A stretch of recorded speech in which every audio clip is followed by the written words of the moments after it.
Sabay-sabay natin alamin ang mga kaganapan na nangyayari sa ating bansa.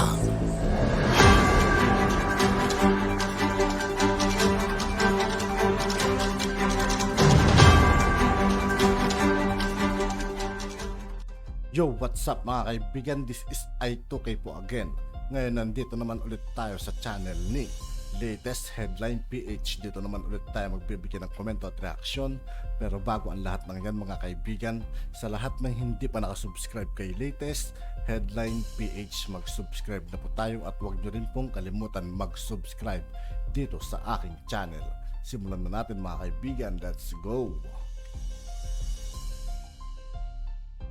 2 billion pala ang totoong pondo na nilustay nila sa Office of the Speaker of the House. Napaka-iskandaluso na ang nagpopondo ng terorismo, ng komunistang teroristang grupo ay ang gobyerno mismo. Yeah. Courtesy ng Sabwatang Romualdez, CPP, NPA, NDF.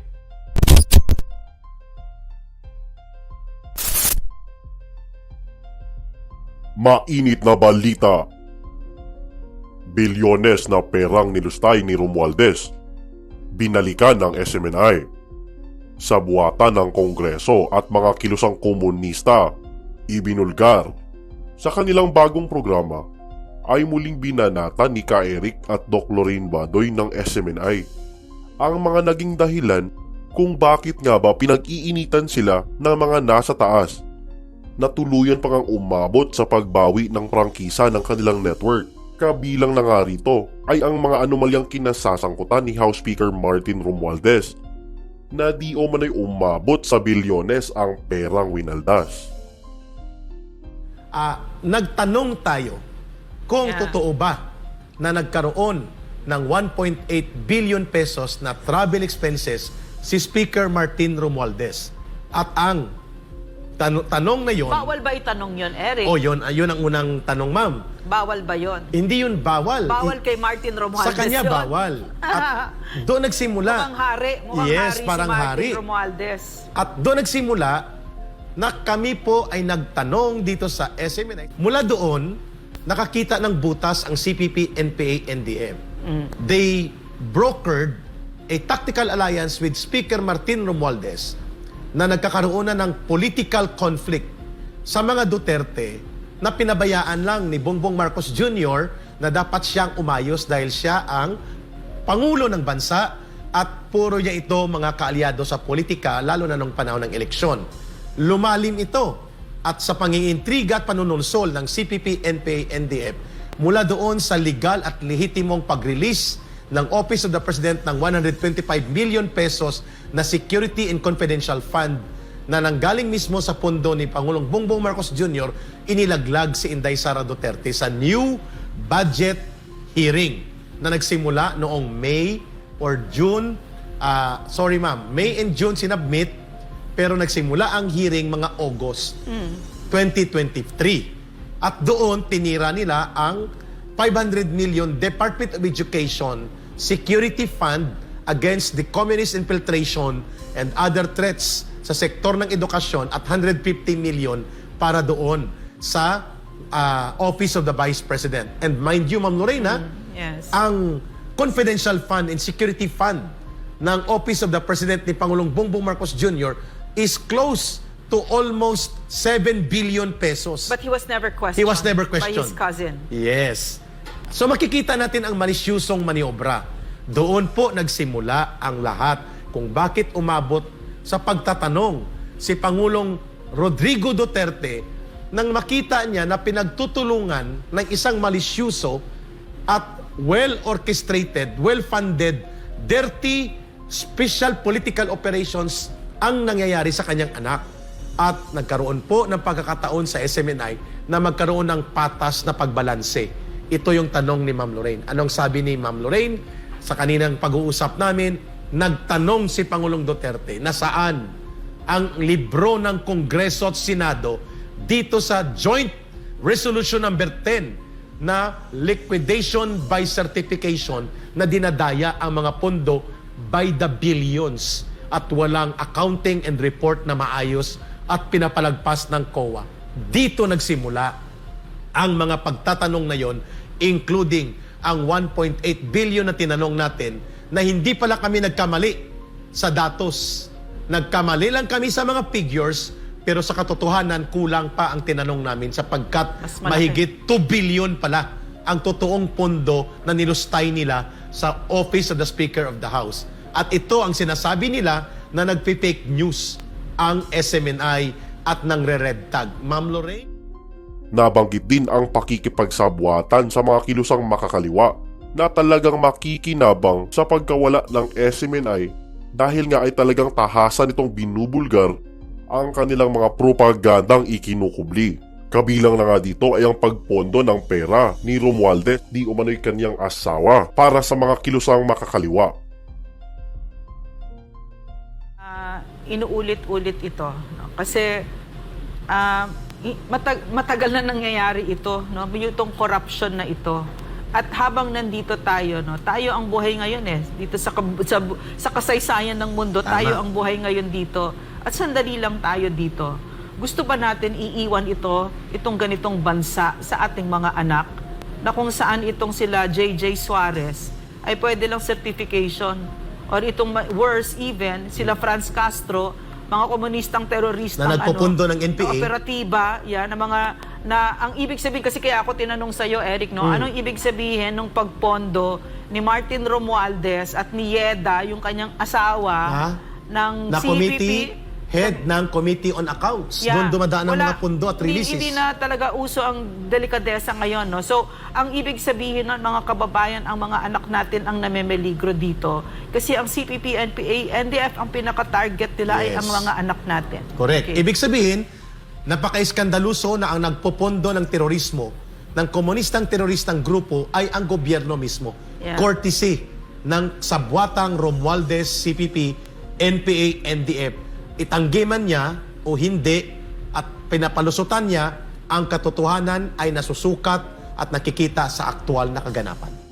The problem right now, Eric, as I see it, the bigger problem, the primary problem is poor governance. Yes. At sumisingit lang at nakikisakay lang ito mga komunistang teroristang ito. Kasi nakikinabang sila. Nakikinabang sa sila. pundo Yes. at sa kapangyarihan na Yes. nai-enjoy nila.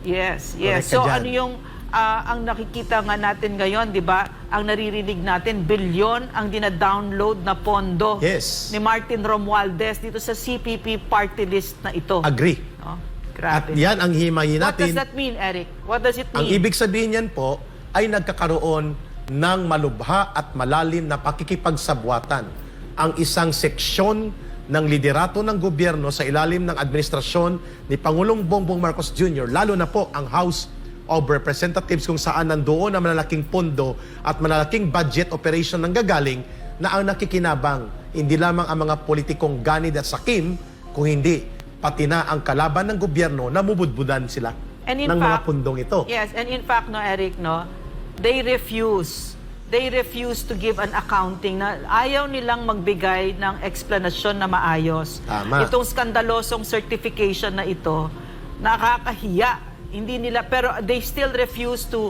give the Filipino people an accounting. Binabaliwala nila. Correct. Among other things, no? Among Ma'am, other babalikan things, natin yes. yan kasi yan ang panawagan natin dito sa just governance, righteous governance, matuwid at matino at maayos na pamamahala na tanggalin yung joint resolution ng Senate at House na liquidation by certification, ang joint resolution number 10.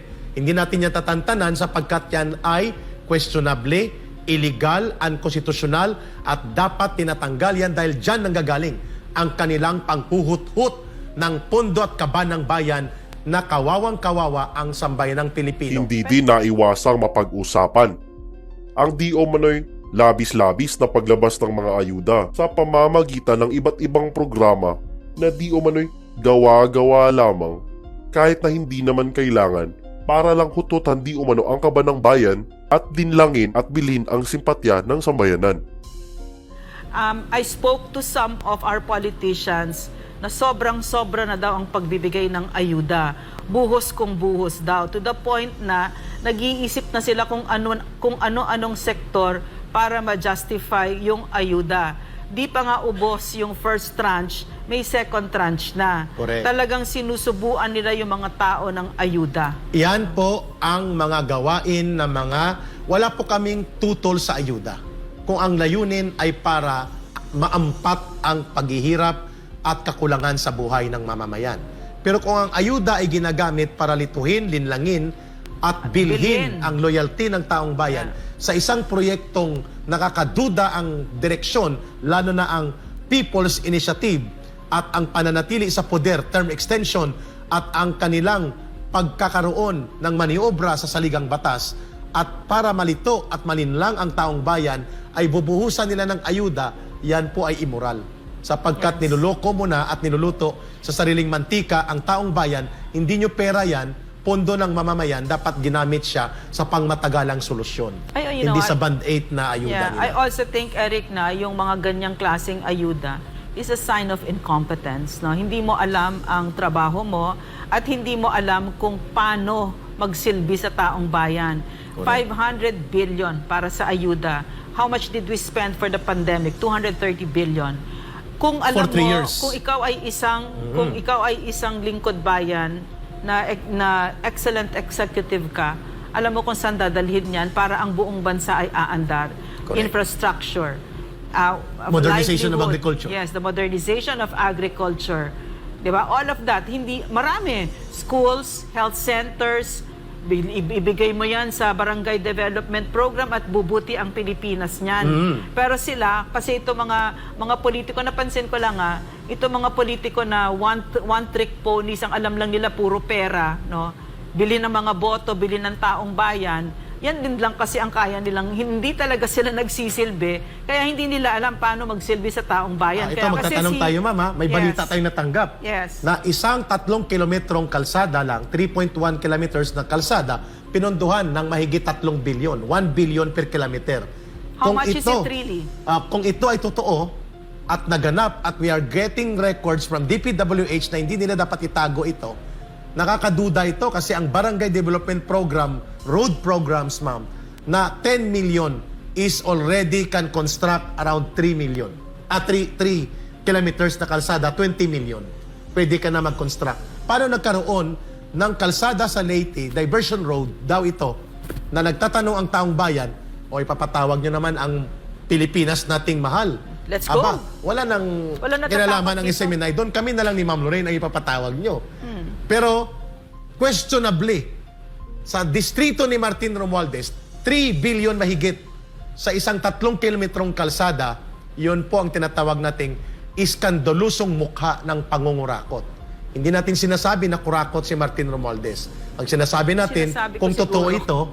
ito ay mga apparent indicators and apparent pattern of corruption na ang kanyang pinapalabas, hindi lang ayuda, kung hindi pati na ang mga maanumaliyang mga kalsada. Yan po ang tanong ng taong bayan. So kung hindi mo gusto na tanungin ka, hindi ipaliwanag mo ito kung mali kami o hindi.